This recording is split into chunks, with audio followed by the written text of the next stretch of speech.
Assalamualaikum warahmatullahi wabarakatuh. Perkenalkan nama saya Nur Hidayat, NIM 1910 2021 073 dari Program Studi Ilmu Hubungan Internasional Universitas Wahid Hasyim. Di video kali ini saya ingin mempresentasikan terkait materi perwakilan diplomatik, di mana materi ini itu merupakan jantungnya dari materi ilmu hubungan internasional. Dan buat teman-teman yang mungkin ambil prodi hubungan internasional, pas banget buat nonton video kali ini. Dan langsung aja, di sini saya sudah menyiapkan beberapa poin-poin penting yang ingin saya sampaikan di video kali ini. Yang pertama ada perwakilan diplomatik, kemudian yang kedua ada tugas dari perwakilan diplomatik, yang ketiga juga ada fungsi dari perwakilan diplomatik, kemudian yang keempat ada jenis perwakilan diplomatik, yang kelima ada hak-hak dari perwakilan diplomatik. Nah, langsung kita masuk ke materi pertama, yaitu terkait perwakilan diplomatik. Perwakilan diplomatik itu apa sih sebenarnya gitu ya kan, pasti banyak orang yang bertanya-tanya, apa sih diplomatik, apa itu seorang diplomat, dan apa hubungannya perwakilan diplomatik dengan hubungan internasional. Oke, langsung aja. Menurut Kepres nomor 108 tahun 2003 tentang Organisasi Perwakilan Diplomatik Republik Indonesia di Luar Negeri, pengertian perwakilan diplomatik ini merupakan kedutaan besar RI serta perutusan RI yang menjalankan kegiatan diplomatik pada seluruh wilayah negara yang menerima dan atau dalam organisasi internasional guna mewakili dan memperjuangkan bangsa, negara maupun pemerintah RI. Jadi dalam kata lain atau arti lain, perwakilan diplomatik ini merupakan suatu perwakilan, teman-teman. Jadi perwakilan yang kegiatannya jelas dia mewakili negara kita, baik itu kepentingan negara kita, kemudian kayak urusan-urusan negara, dan juga segala hal tentang negara kita diwakili oleh dia gitu ya.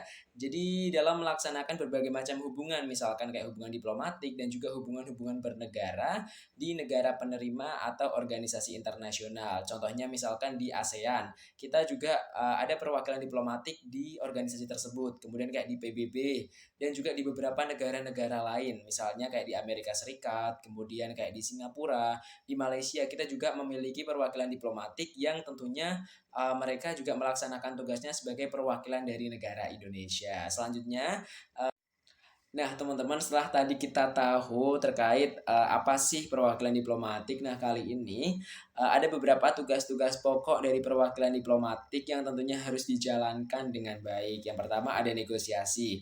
Jadi perwakilan diplomatik ini harus melakukan perundingan, terutama untuk menyelesaikan suatu permasalahan-permasalahan dalam hubungan bernegara. Misalkan permasalahan konflik atau mungkin hal-hal kecil yang tentunya bisa diselesaikan dengan cara damai. Nah, negosiasi ini merupakan cara penyelesaian konflik dengan cara damai atau biasa disebut dengan diplomasi, teman-teman.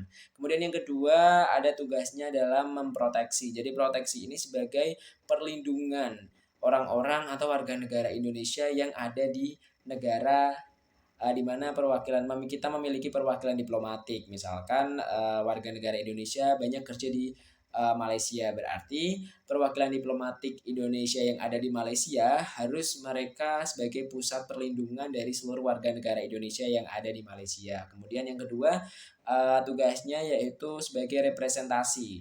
Jadi kita sebagai perwakilan diplomatik yang ditugaskan di negara penerima atau di negara yang kita ditempatkan, tentunya kita juga harus merepresentasikan keunikan, ciri khas, keunggulan, daya tarik dari Indonesia sendiri di negara-negara yang kita ditempatkan, seperti itu teman-teman. Misalkan kita ditempatkan di Turki, berarti kita harus membawa representasi Indonesia di Turki. Jadi kayak sebuah perwakilan yang bisa merepresentasikan seluruh warga Indonesia, seperti itu. Kemudian yang keempat ada observasi. Observasi sendiri berarti kita harus mengetahui, paham kondisi di negara kita ditempatkan. Jadi ketika misalkan ada beberapa negara pengirim yang butuh informasi dari negara penerima, di mana kita sebagai perwakilan diplomatik kita memiliki tugas untuk menyampaikan dan juga melaporkan kepada pihak negara kita sendiri, seperti itu. Misalkan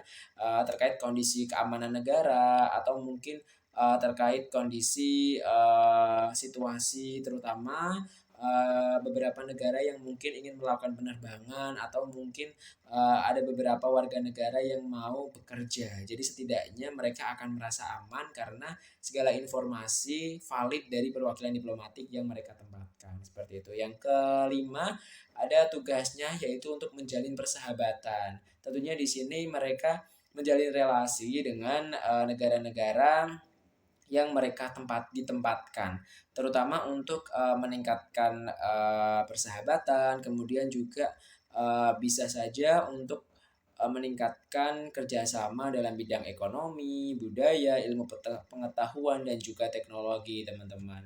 Nah, selanjutnya selain tugas pokok, juga ada beberapa fungsi yang harus dijalankan oleh perwakilan diplomatik. Yang pertama yaitu perwakilan suatu negara. Yang pertama jelas namanya perwakilan diplomatik berarti fungsi mereka sebagai perwakilan dari suatu negara pengirim di negara penerima atau organisasi internasional. Jadi mereka itu suatu perwakilannya gitu, teman-teman. Yang kedua adalah melindungi kepentingan negara dan warga negara pengirim di negara penerima atau organisasi internasional sebatas yang diizinkan hukum internasional. Kemudian yang ketiga, mengadakan persetujuan dengan pemerintah negara penerima. Kemudian yang keempat, ada memberikan keterangan kepada negara pengirim tentang kondisi dan perkembangan negara penerima sesuai undang-undang. Yang terakhir yaitu memelihara hubungan persahabatan antara kedua negara. Nah, penting banget nih untuk selalu menjaga hubungan yang baik dengan negara-negara di sekitar kita dan juga di dunia tentunya ya.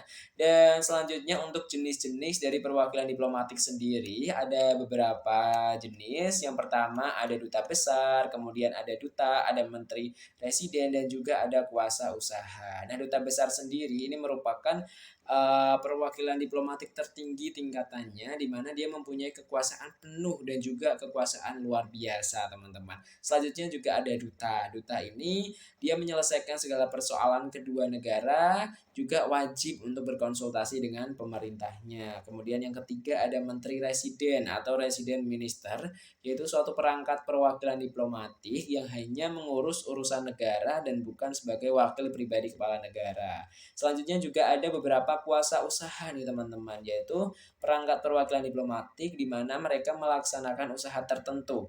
Jadi kuasa usaha juga masih dibagi lagi menjadi dua, ada kuasa usaha tetap dan juga kuasa usaha sementara. Kuasa usaha tetap ini yaitu kuasa usaha yang melaksanakan usaha, sedangkan kuasa usaha sementara yaitu kuasa usaha yang menggantikan sementara waktu duta besar apabila mungkin duta besar masih belum diangkat atau berhalangan atau selain itu gitu ya. Jadi misalkan nggak bisa hadir seperti itu, teman-teman. Kemudian selain fungsi, kemudian juga ada jenis-jenisnya. Selanjutnya ada beberapa hak-hak dari perwakilan diplomatik nih. Jadi perwakilan diplomatik yang ditempatkan di suatu negara, mereka juga memiliki hak-hak nih, teman-teman, atau privilege gitu ya. Yang pertama ada hak imunitet atau kekebalan. Jadi hak imunitet ini adalah hak untuk tidak dapat dituntut di muka pengadilan negara penerima atas segala perbuatan anggota perwakilan diplomatik. Jadi segala peristiwa di kantor perwakilan diplomatik dan jaminan kerahasiaan administrasi perwakilan diplomatik itu mereka nggak ada tuntutan di muka pengadilan gitu. Kemudian hak imunitas ini juga dibagi lagi menjadi ada pribadi pejabat diplomatik yang meliputi kekebalan terhadap alat kekuasaan negara penerima, kemudian anggota perwakilan diplomatik tidak ditunduk kepada yurisdiksi di dalam negara penerima. Kemudian ada inviolability, artinya perwakilan diplomatik ini tidak dapat diganggu gugat. Selanjutnya hak mendapat perlindungan terhadap gangguan atau serangan atas kebebasan dan kehormatan, dan juga kekebalan dari kewajiban untuk menjadi saksi. Selanjutnya yang B, ada kantor dan rumah dinas perwakilan diplomatik. Yang C, surat menyurat, arsip, dan dokumen. Selanjutnya ada hak juga ekstrateritorial. Jadi hak ekstrateritorial itu hak tidak dapat diberlakukan segala hukum negara penerima terhadap pribadi anggota, kantor, dan juga fasilitas perwakilan diplomatik. Dan juga hak kebebasan diplomat terhadap daerah perwakilan diplomatik dari segala tindakan yang dilakukannya. Dan juga nih ya, perwakilan diplomatik ini juga memiliki hak asilum. Jadi hak asilum itu merupakan hak untuk memberikan suaka politik atau perlindungan politik terhadap pelarian politik orang yang melarikan dari negaranya karena melakukan tindakan politik yang dianggap salah oleh penguasa. Nah, itu tadi terkait penjelasan dari materi perwakilan diplomatik. Semoga bisa memberikan manfaat gitu ya buat teman-teman yang menonton video ini. Mungkin cukup itu yang dapat saya sampaikan. Kurang lebihnya mohon maaf. Wabillahi taufiq wal hidayah. Wassalamualaikum warahmatullahi wabarakatuh.